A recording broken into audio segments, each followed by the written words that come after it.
Welcome to Counterpoint. I'm Tanya Granick-Allen.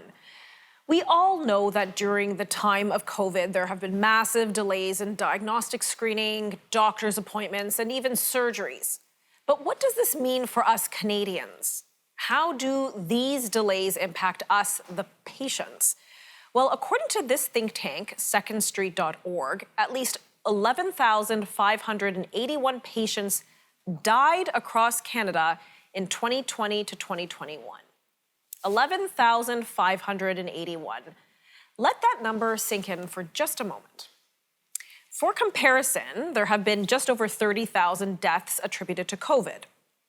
Now, you might be thinking, well, of course, there were delays. We were in multiple COVID lockdowns. Things were shut down. We couldn't get access. Well, what if I told you that waiting list deaths have been on the rise for years? Sure, COVID exacerbated the problem, but it was already a big problem to begin with. So what will it take to change? How can Canada fix this problem? How can we help Canadians live rather than die on waitlists? Well, joining me now to share his insights is Colin Craig, president of secondstreet.org. Colin, thank you so much for joining us. Another sad report, and it's sad because we're talking about deaths, Canadians dying, and it sounds like unnecessarily so. So let's dive right in. What are some of the delays that we're seeing here? So the research that we conducted, we looked at patients that died while waiting for surgeries, diagnostic scans, and other procedures. And there's a whole range. It's everything from people that died while waiting for procedures which could have improved the quality of life that they had in their final years. Maybe it's a hip operation, a knee operation, those types of procedures. And then you've got cases where surgery likely could have saved some patients' lives. So perhaps a patient dying while waiting for cardiac surgery or cancer treatment. And we've all heard probably where we know of even people in our own family and friends circles who've had that kind of experience, especially during COVID. So when you said 2020 to 2021, is that like January 1st, 2020 till time of report 2021?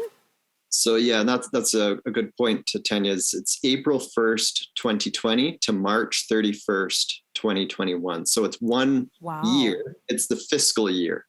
So, as you alluded to, we've been looking into this for a couple of years now. And I think the big takeaway that viewers need to keep in mind is that yes, COVID has likely made these numbers worse. That's what the data is suggesting. But it was a growing problem before COVID. Our system was in a crisis situation before COVID. What COVID has really done is it's shined a spotlight on a problem that needs a lot of structural reform to improve the services that patients ultimately receive. Now, interesting that I know the data lines up with the fiscal period. That's the federal Canadian fiscal period, right? But it also almost lines up with the beginning of the first COVID wave lockdown to, I don't know, probably the third or fourth. I don't even know what it was earlier this year, what number we're at now. But it really lines up your report in that time frame.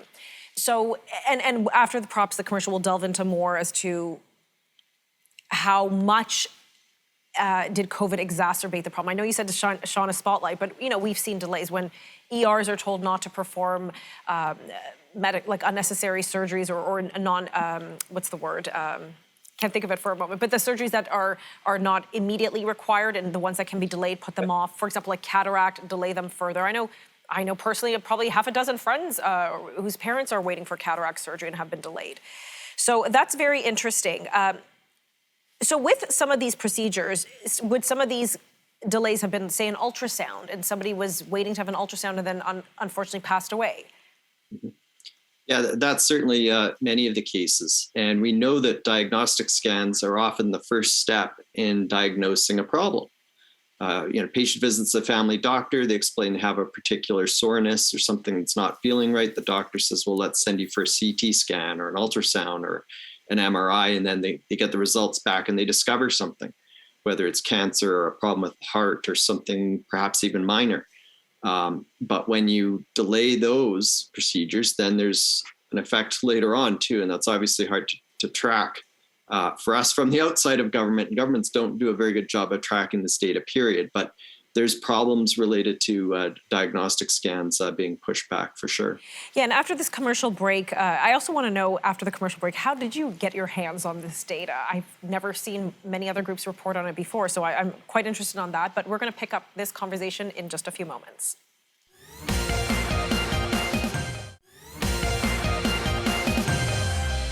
Do you know someone who's passed away while waiting for diagnostic testing? Do you know someone who was waiting for a specific surgery and because of a delay in getting that surgery, unfortunately passed away? We are unpacking this issue here with Colin Craig, president of secondstreet.org, who's just released some alarming data that shows between 2020 to 2021, there has been even a further increase. It was bad enough already, a further increase in the amount of Canadians who are dying on wait lists. Colin, before we get into more of the nuts and bolts, how do you get this data? A lot of Canadians might be saying, well, where does he get this information? Does he call the hospital? Is it the government who's giving it? How do you acquire this data? So governments across Canada have Freedom of Information Acts. And what that really means is that people can fill out a form, ask for certain information, and quite often you can get it. You don't always get it for a variety of reasons, but what we did is we asked governments for information on surgeries and diagnostic scans that were canceled because the patient had passed away. And so that's how we got the numbers. And so, for example, with Ontario Health, they gave us a whole bunch of data. And as I mentioned during the first segment, Tanya, you could see the numbers were on the rise before COVID. So if you look at the information that we got from Ontario Health, and it's posted on our website if anyone wants to see it, you can see the numbers going up. Over the past 5 or 6 years, there's been about a 390% increase in patients dying while waiting for CT scans.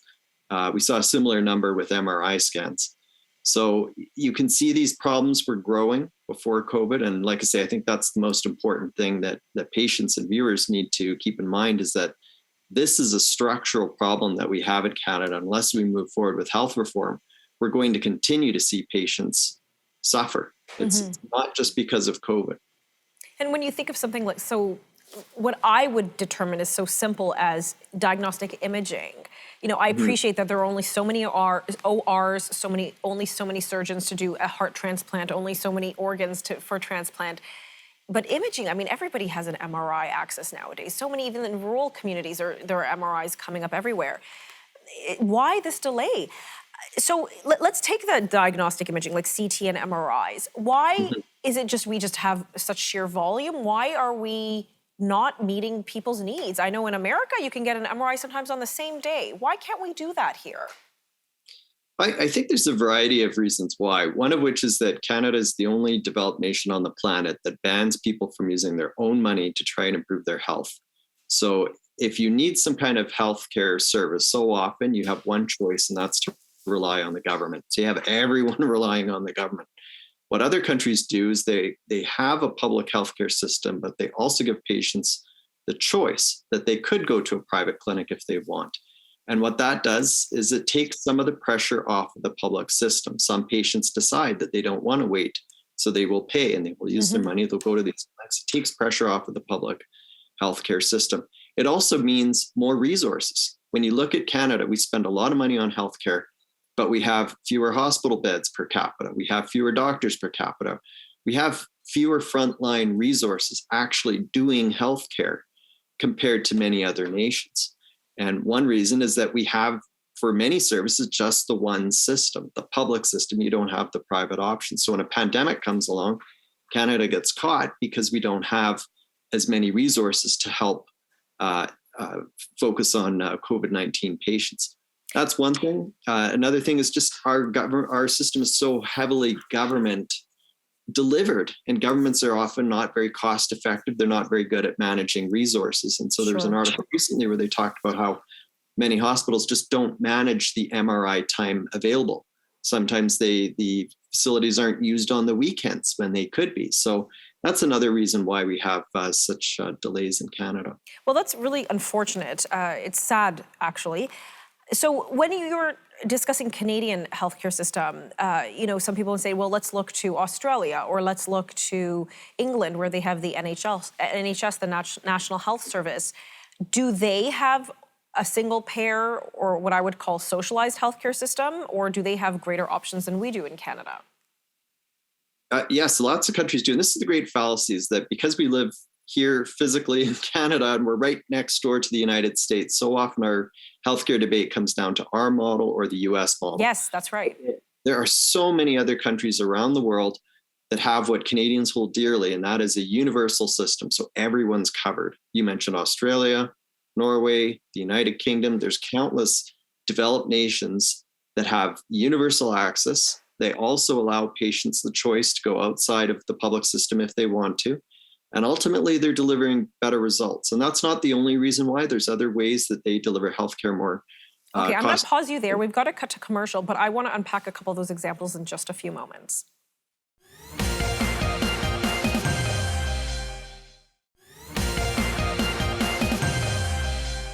Welcome back. We're discussing the very sad topic of Canadians who are dying on wait lists. And no, this was not just something that came about with COVID. This was a pre-existing problem, and COVID merely shone a spotlight on it. Joining me again is Colin Craig, president of secondstreet.org. Colin, before the break, we were discussing how Canada has a unique system, and not necessarily for the better when we compare other healthcare systems in the world. Many of us will naturally go to the UK and say, oh, let's see what England has as their system, what the UK has with their NHS. Briefly, how do we compare to the NHS? Do they have the same model that we do? It's similar in that if you're in the UK and you have maybe a problem with your heart or your knee, you can go and use the public system. It's not going to bankrupt you, just like here. But you also have the choice of going to a private healthcare provider if you'd like.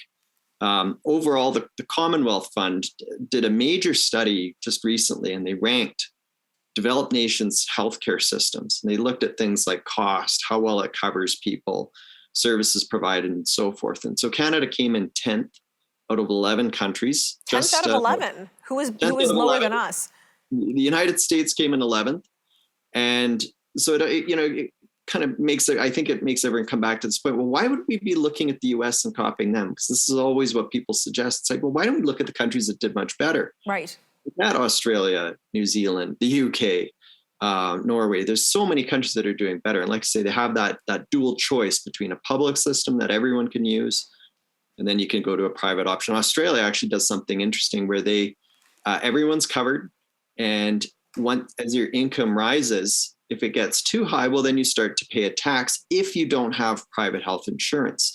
Okay. So that helps make sure that the public aren't having to pay for millionaires to get healthcare coverage. They have the incentive to buy private healthcare coverage, and at the same time, they give people a rebate so that you do purchase private health insurance. Oh, and so okay. there's sort of an incentive to buy it, and then there's the disincentive to stay on the public system if you're wealthy. So they have an interesting model. Their system ranks quite well compared to other nations. It's sort of similar to a school voucher system. If you're all accepted into the public school system, and I think there are a couple provinces that do employ something similar, but the money follows the patient rather just follows the system.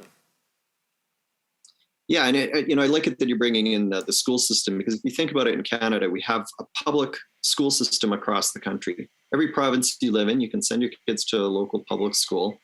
And in most cases, there's no charge. Sometimes there's small school fees, but they're not that big, comparatively speaking. But then most provinces also have some private schools where some people have developed private schools because they want to maybe focus in on a particular area of study or something. Right. And some parents decide to send their kids to those schools. But most people still use the public school system. And the sky has not fallen when you give parents a choice in education. The sky would not fall if we gave patients a choice when it comes to healthcare. Okay, well, we're talking about various provinces now, and there is different outputs, if you will, on education across the province. They do vary. How did various provinces fare in your report in terms of dying on wait lists? Are some provinces doing a better job of managing wait lists than others? Should I look to relocating out of Ontario, maybe elsewhere, if we're not doing so well?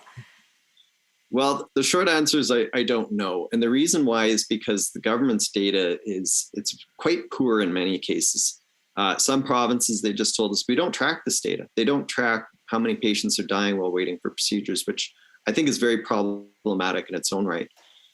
It is. Some I'm health raising my eyebrows shocked as you said that, because that is critical information and we should be tracking that. I think we should too. You would think a health minister would want to know if any patients are dying because the system is not providing them with care in a fast enough time. I would think that would be very important to know, but that's not tracked. Some hospitals don't track it. Some health regions don't track it. So it's very fragmented data that we were able to gather across the country. But what we can see from the data is that there are certainly problems. In Nova Scotia, they told us that there were 51 patients that died while waiting for procedures and surgeries, which could have potentially saved their lives. Oh my goodness. And of those, just over 3/4 of them, of the cases, the patients had waited longer than the recommended wait period. So, if you're waiting for heart surgery and they say we need to get this patient surgery in a month and the patient waits 2 months and dies, well, there's a pretty good chance that that's because the government took too long to get that patient the care they needed. And such a terrible choice to have to make if, you have such a small critical time limit. Do you wait till someone gets, your family member gets that bad that you're now really critically in need of that surgery? It's almost too late. Anyways, we got to cut to commercial. Be right back.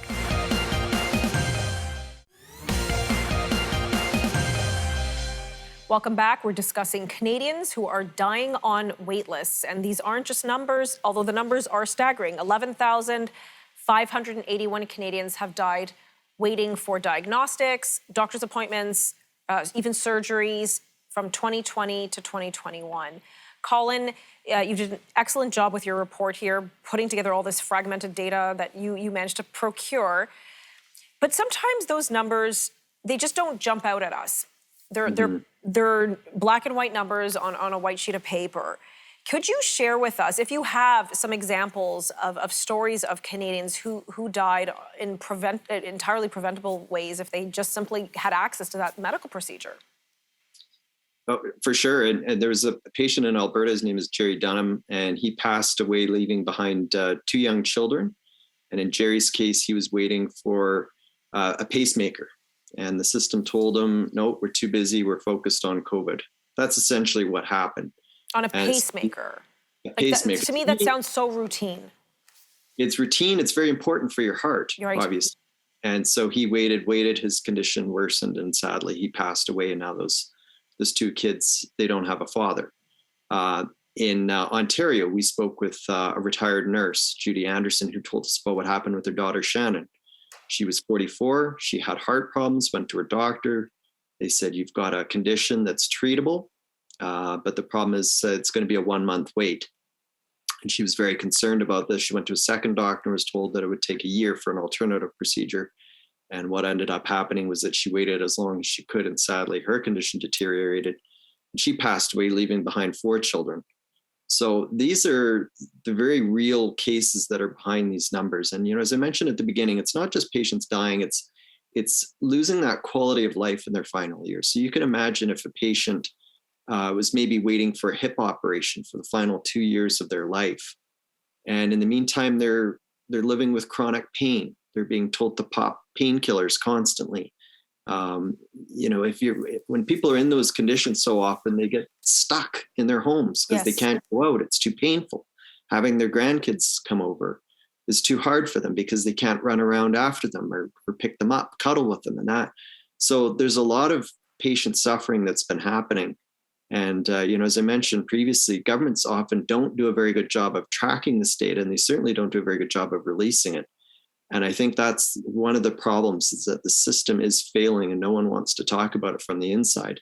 But they will quite happily talk about when private businesses fail. Governments will talk about a business, a restaurant where maybe it didn't pass a food safety test or whatever.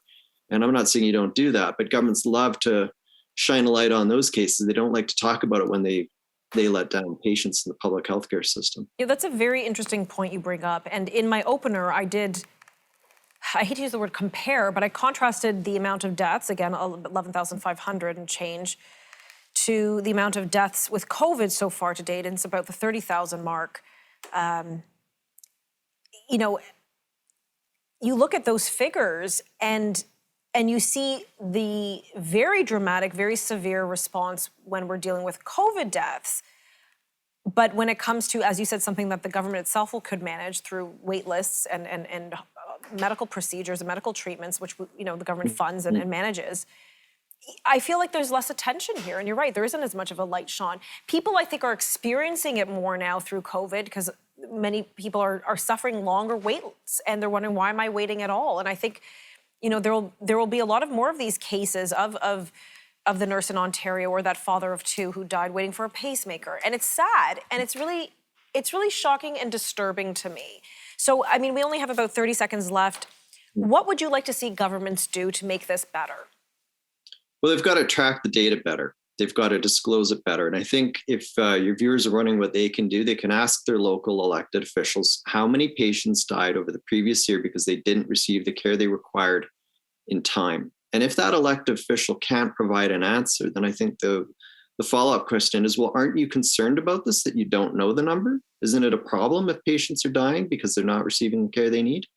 And ask lots of simple questions, because I think we're going to find a lot of bad answers when it comes to it. And that's a problem. We need to understand better and track better how much patient suffering is happening in the system. Okay, Colin, thank you so much for your time today. Appreciate it. Thanks a lot, Tanya. 11,500 Canadians died on wait lists. It's a shocking, shocking number, especially when we contrast it to the COVID patients who've died, 30,000. What are we going to do about it? Well, as our guest said, contact your MP, see what they suggest can be done, because something has to change. For Counterpoint, I'm Tanya Granick-Allen.